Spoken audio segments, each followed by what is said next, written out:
my name is Lon Safko, co-author of the Social Media Bible, published by John Wiley & Sons, the most comprehensive book ever written on the subject of social media. And today we are here with John Arnold, the author of Email Marketing for Dummies, also published by John Wiley & Sons. And we'll be speaking today about social media and, of course, email marketing. So, John, it's really great to have you here today. Yeah, thanks for having me. I appreciate it. This is going to be cool. I love it. Great book. Great book. Can you tell the listeners a little bit about who you are and what your background is? Well, my background comes from a great company called Constant Contact, where I'm the director of Constant Contact University. We produce learning resources to help small businesses do better with their email marketing and practice some of the email marketing best practices that help you to grow your business. And so, out of that company background comes my sort of burning desire to help the small business owner, and that's really why I wrote the book Email Marketing for Dummies, because email marketing is such an awesome tool for growing your business. Being sort of an entrepreneur at heart myself, I've sort of, I tell people this is my first real job. In effect, I've always been a small business owner sort of since I could crawl. So that passion and that desire is still there. And I just think email marketing is one of the best ways that you can grow your business. And so that's what the book is for. It's really written for the small business owner. It's not written to impress a whole bunch of technology-focused industry geeks. It's really written for those small business owners who are in the trenches every day just trying to get more customers and trying to live the life that they want to live. That's awesome. And you say that you were a bit of an entrepreneur yourself, and so you actually recognized why email is so powerful for the small business owner, and that's why you went to work with Constant Contact and wrote the book? Yeah, that's right. And, if you're a small business owner, these days it's tough to find customers, and it's tough to keep them coming back. You've got to be in front of them all the time. And email marketing is just such a low-cost tool. When you think about it, this is what's so powerful about that concept. If things are low cost, that's great as a small business owner, but it can be a trap, too. You don't want to make sure that you're always just cutting your costs. What you want to do is grow your revenue. So if you find a low-cost tool out there and it's cheap and it doesn't work, you're really just wasting your money. But if you find a low-cost marketing tool that's cheap and it actually returns more than $1 for every dollar that you spend, then it's a gold mine. And that's what email marketing is. You spend $1 and you get way more than $1 back. In fact, the last time I checked this statistic, the Direct Marketing Association said that the average email marketing ROI is over $45 for every dollar spent. So the average campaign, you spend $1, you can get up to $45 back on your email marketing. Well, that's a great trade. If you're a small business owner, you can rely heavily on some of those technologies that allow you to do that. Well, that's amazing, $45 to 1. I mean, that's an incredible ROI. And when we did the chapter on email marketing for the Social Media Bible, and we put it out to 1,000 people to get input, user-generated content, wisdom in the crowds, what they kept coming back with is, email, been there, done that, it's passé, it's last century. And then my comments were, well, what about segmenting? What about day parting? What about creative subject lines? So can you kind of address the fact that email really is as efficient as today as it always was? Well, I understand people who say that kind of thing because I have the same form of attention deficit disorder that some of those marketers have. You always want to be doing the latest thing, and you want to make sure you're not missing an opportunity. But let's face it, the statistics show a couple of things. First of all, everyone uses email. If you want to look at how many people read blogs and know how to subscribe to RSS, or how many people are using their mobile devices, or how many people are actually, reading somebody's Facebook page or finding people online, it's not everybody. And certainly you don't want to miss those markets, so it's important to have a strategy that includes all of those different mediums. But do you know anybody who doesn't use email? No. Everybody uses email. In fact, a recent study by AOL sort of indicates people read their email at work, they read it at home, they read it in bed while in their pajamas, they read it in the middle of the night, they read it while they drive, don't do that. They read it in church, 12% of respondents said that. 12%. So, email is getting delivered where your customers are looking. And if you want to say that that's passé and you want to pass up on that opportunity, well, then I guess maybe you have a better plan. But you should include email marketing in your mix because everybody's there. And your message is getting delivered where people are looking. Yeah, I got to agree with you 100%. With one of my companies, Paper Models Inc., we use it often, and really the rate of return on it is just spectacular. And one of the things, and when I had the pleasure of interviewing Eric Rose from Constant Contact, integrity. Integrity not only in the email, but the content, and also working with Constant Contact, that they absolutely ensure that their clients use integrity and follow all of the rules. And I think that's what sets you guys aside from just conventional spam. Yeah, it's, all those statistics about getting more than $1 back for every dollar that you spend depends on doing email right. If you do email right, it works really well for your business. You can rely on it. If you do it wrong, i.e., you send email to total strangers and expect that they're going to appreciate your communications, that's called spam. You don't want to practice spam marketing. You want to practice email marketing. Email marketing is delivering professional communications to an interested audience, and that audience has to want your communication and think that your information is valuable. Okay, so if somebody actually wanted to kind of get started doing email marketing campaign, is it difficult? Is it expensive? Does it take a long time? How do you go about it?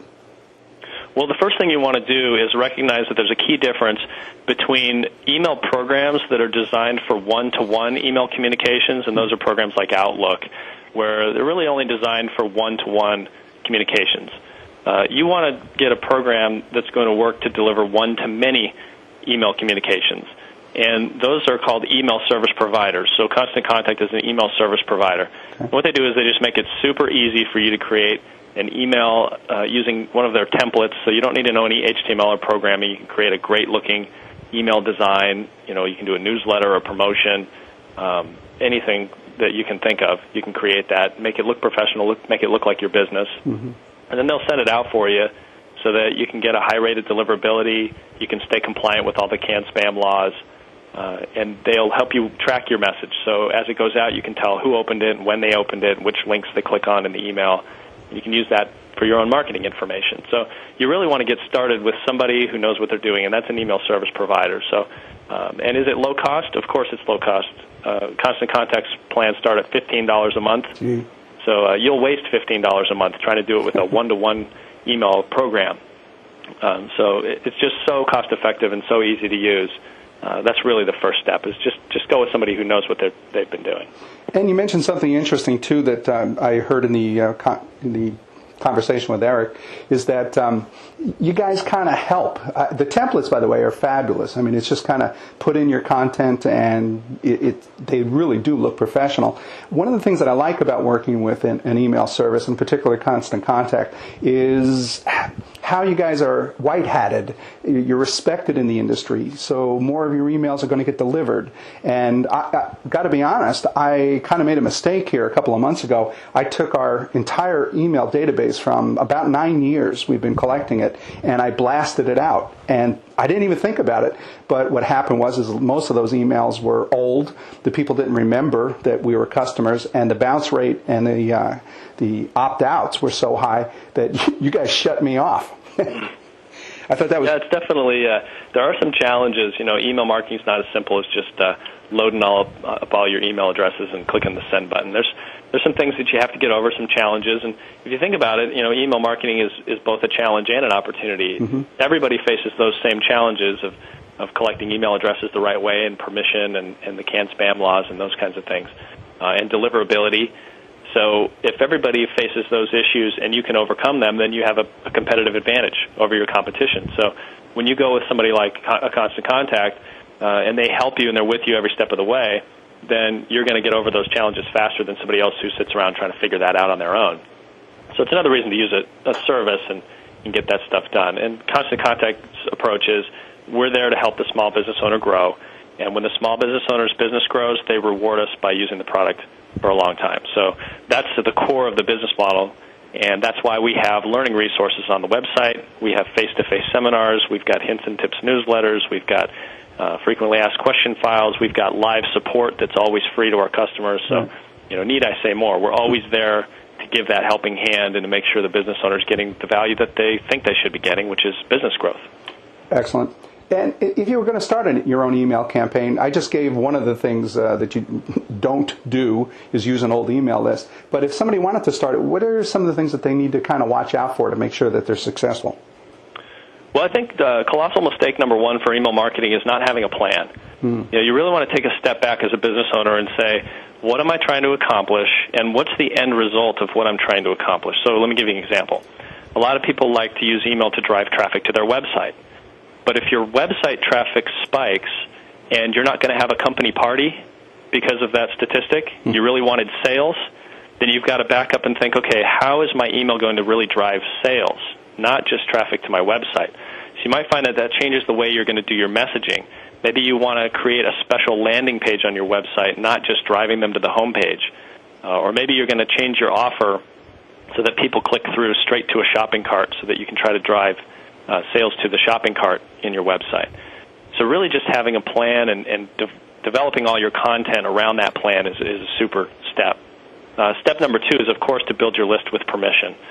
So you can't use an email address list full of total strangers. If you email total strangers, they're going to think it's spam, and then that ruins your deliverability. If they mark your emails as spam, the internet service providers that deliver your mail will shut you down, and they won't allow you to deliver mail anymore. So got to have a permission-based email list. And then the third thing you want to do is design your email to look professional. So don't just send out an email that has a bunch of text and pictures thrown in there. Use a professional design that reflects the branding and the images that your email that your company has. Use your logo, use your company's colors, your company's fonts, and those kinds of things that brand your business so that you're recognizable and you're starting to differentiate yourself in your marketplace. And the fourth thing is you want to track your results. So after you send out an email campaign, make sure you're looking at your open rates and your click-through rates and all those statistics, and then you use that stuff to create interest lists so you can target the next message and be more targeted with the way that you communicate. Because targeted marketing works better than marketing that's general and trying to be for everyone. I love all those four things is a pretty good package. If you can do all that stuff as a marketer, you're going to have good results. Those are really incredible tips. I really love that. And I'd like to talk about conversions and metrics here in just a second. You also mentioned spam, and a lot of people still get spam, and it's pretty obvious. Can you just mention just quickly a little bit about the Can Spam Act? Yeah, well, here's the thing about the Can Spam Act. I could talk till I'm blue in the face about the different regulations and all that stuff, but I'll tell you what, it doesn't matter. What matters is that spam is in the eye of the receiver. So the consumer on the other end gets to decide whether they think the email is spam or not. You can, meet the legal definition of spam or not spam, but if you send the email and the person that receives it thinks it's spam, then it damages your business. And here's the thing about spam. If you send out a whole bunch of postcards or RSS feeds with your blog and nobody wants them, nobody really cares. They don't get excited about that. But people just throw away their junk mail, and they just don't read their RSS feed. But if you send out a whole bunch of emails to an audience and nobody wanted them, then people get, enraged. It's like they hate spam. Consumers hate spam, and the last time I checked, hate was not one of the buying emotions. So you don't want to elicit those kind of emotions in your audience. What you want to do is you want them to love you, right? Right. So send out emails that people are going to love, and that starts with having a list of people who are familiar with your business, who actually signed up to receive what you have. And let's face it, if you're sending emails to those kind of people, you're going to get more business out of that anyway, because it's a lot easier to attract a repeat customer than it is to attract somebody who's never heard of you before. And that's the best use of email, is to go out there and get those repeat customers, those referrals, and email people who are familiar with you. Staying top of mind is one of the keys. Excellent. So there's a lot of uses for it that you can, it doesn't matter about the Can Spam law. You want to email people who are familiar with you and who love you, and you're just trying to stay top of mind and get them to buy stuff. And then you'll stay a mile away from the Can Spam Act, and you won't have to worry about it. And I'm not a lawyer anyway, so if you wanted to ask me about the regulations, I'm not the right guy. No, you really talk to the attorney about it. That's a great answer. Again, it gets back to integrity in your marketing practices. It always amazes me that I will get an email that obviously has been harvested from one of my companies, and they're asking me to call them to do business with them. What, are you kidding me? Exactly. You got to remember it's a relationship on the other end. It might be an electronic communication, but the person reading that is a real live human being, and they expect you to be professional. Mm-hmm. And it gets back, the other point that you'd made, I heard, is a referral. I love the idea of the pass-along, and too often we forget to include that in our emails. Yeah, you ever catch anybody down at the copy center making copies of a postcard that you sent out through the mail so they can send it to their friends? That doesn't happen, but email's easy to forward. Yes. You click the forward button. Now, why would somebody do that? Well, it's either valuable to somebody that they know, so you've got to include some valuable content in your emails, or it has an offer that their friends and colleagues will be interested in, and it makes them look smart forwarding it because, hey, look, I have the offer, I have the goods, I have the information, and you don't, so it makes me look smart to forward it on. So it's a great tool. It's so easy to use. And really, that's kind of the basis of the whole social media genre, is this trusted network. As long as content is king, as long as you have the right content, you have value, then the network that you send it to will pass it on through their trusted network, and that's the best referral possible. Exactly. There's the whole basis of social media, right? Everybody has a friend, and they have a friend, and there's affinity groups and people that talk and people that like to share information. So you want to enable them to share your information in every way possible, and you want to make it as easy as possible. I love it. That is really good. Is there any tricks, and I'm using that term very loosely, I don't mean real tricks, but is there any techniques that we can use to better our chances that our emails might get opened? Yeah, there's a whole bunch of stuff, too much for this call, but let me give you a couple of tips. Please. So getting your email open starts usually with deliverability. So if you can't get the email into the inbox and it goes in the junk folder all the time, then of course it's not going to get open. And most of deliverability right now is depending on the reputation of the sender. So the email services that deliver your mail, like Yahoo or AOL or Hotmail or Comcast or those kind of providers, when they decide whether or not to deliver an email to one of their customers, they look at the reputation of the sender. Where is this email coming from, and can we trust this sender?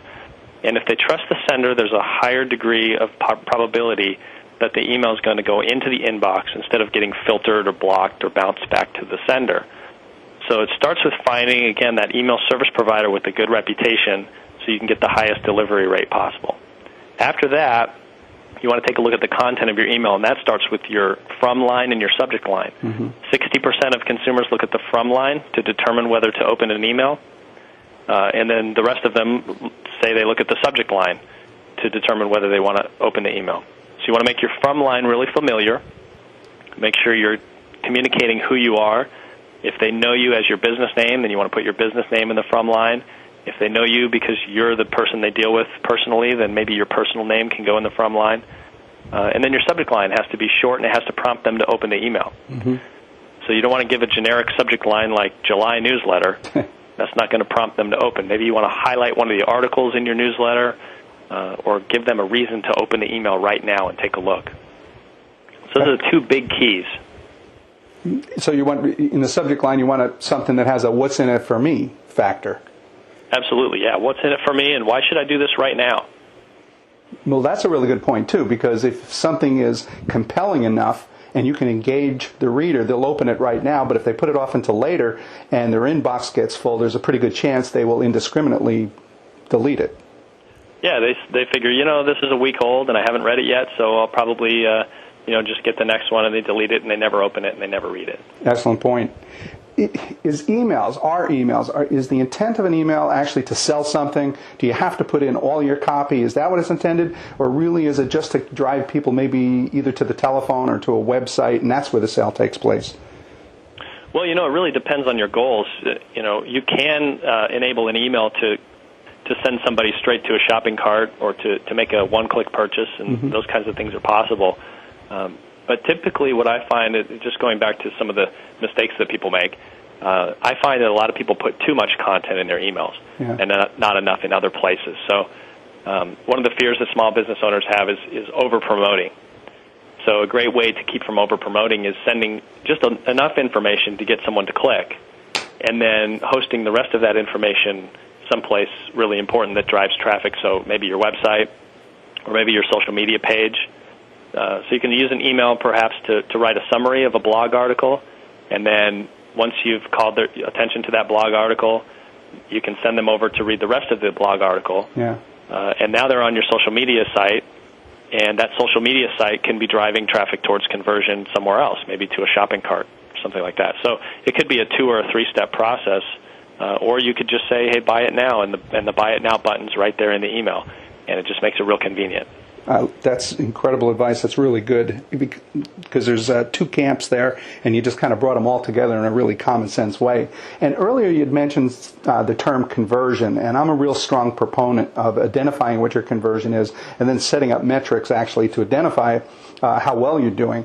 The different types of conversion while using email, can you speak to that at all? I mean, yeah, well, your email can't track conversion because conversion usually happens someplace besides the email. You can't put a full-blown shopping cart right in the email box. It's got to go someplace. So you either need to drive traffic to your storefront online, or to your brick-and-mortar store, or to the phone to give you a call, or someplace where they're gonna order whatever it is that you have. So you're going to have to track your clicks, and then track those click-throughs using your either analytics software, or if you're getting phone calls from people, you need to track your phone calls and try to figure out where those phone calls came from. And you're going to have to keep all those statistics so that you can tell which emails resulted in which sales, which landing pages on your website resulted in which sales, and which emails drove those sales. So it can get a little bit complicated, but really it's simple. Just think about it in these terms. If your email drives lots of traffic to a website or to the phone or any place where there's conversion ready to happen, and then you don't get a lot of conversions, then your email did a great job. Yeah. But your conversion process isn't working very well, and that needs some attention. And just flip that on its head. If you do it the other way, if your email is lousy at driving traffic towards conversion, nobody's calling you, nobody's visiting your website, but when they do call you and visit your website, they buy something right away, then there's nothing wrong with your conversion process, but maybe your email needs some attention because you're not driving enough traffic. So it's an easy indicator of where at least you need to focus your attention. And if you're not tracking that at all, you're losing the opportunity. And your competition's doing that, and they're fixing it, and they're honing their skills, and they're getting better at it. So make sure you're doing that too. So what I'm hearing is that the metrics, there is a lot of different types of metrics and different definitions of conversion. The email, you can get your deliverables, you can get your bounce rate, soft bounce, hard bounces, which is a type of a metric that you really want to kind of focus on as well. But then when the emails actually get delivered, you get your click-throughs that are going to take you over to a website or a social media page. You also have pass-alongs, and all that information is available from reports in your email service provider. Right. So you want to take a look at both sides of the equation. Where did they come from, and then what did they do once they got there? And then creating unique landing pages maybe for a particular email campaign is also kind of an easy way to track what takes place once they get to the website as a result of that email campaign. Yeah, great way to do it. And it's really low cost. Sure. Can you think of any success stories, anything personal that you've been exposed to or read about or seen at Constant Contact where a company has used email marketing and it's been successful? Yeah, it's amazing. We now have over 200,000 small business customers. So, you hear success stories all the time, and this is just an indication of how committed Constant Contact is to our customer success. Every Tuesday when we have our company meeting and the whole company gets together in this giant room and we talk, one of the things we share is a customer story. Wow. So we're always looking at our customers and finding those success stories. So I'll just give you one that I heard a couple of weeks ago. Please. There's a company out of the Chicago area that's called Dinner by Design. And this woman started her company in a sole kitchen, just one little kitchen. And her dream was that families aren't getting together around the dinner table as much anymore because people just don't have time. Yeah. So she started making meals for people who were busy and wanted to have dinners so that they could swing by and either pick them up and load 4 or 5 dinners into the fridge for the week, or they could come by as sort of a social event and actually assemble their own dinners. And they would only need a little bit of the ingredients, so they would just take a pinch of this and a pinch of that and put it all together, so they didn't need to have a fully stocked kitchen full of all the ingredients. And it would only take them a couple of hours to assemble 5 or 10 meals for a week or two. And you go home and put those in the fridge, and you've got fresh homemade meals all week long without spending all that time shopping and all this kind of stuff. So it's called Dinner by Design. And she started using email marketing to talk to her customers because it's a repeat business model. Mm-hmm. So she needed to remind people the ingredients that she had on hand for that week and all the different meals you could put together, and remind people to schedule an hour or two during the week to put those meals together, or remind people of what meals were available for that week. And she has since grown that now to, I think it's over 30 locations.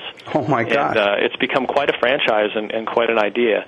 And she still uses email marketing in all of her franchises to connect with her customers. And it's one of the other things that I really enjoyed about the story was the fact that the emails resulted in a lot of people replying to the emails, telling them what they think about her products and services.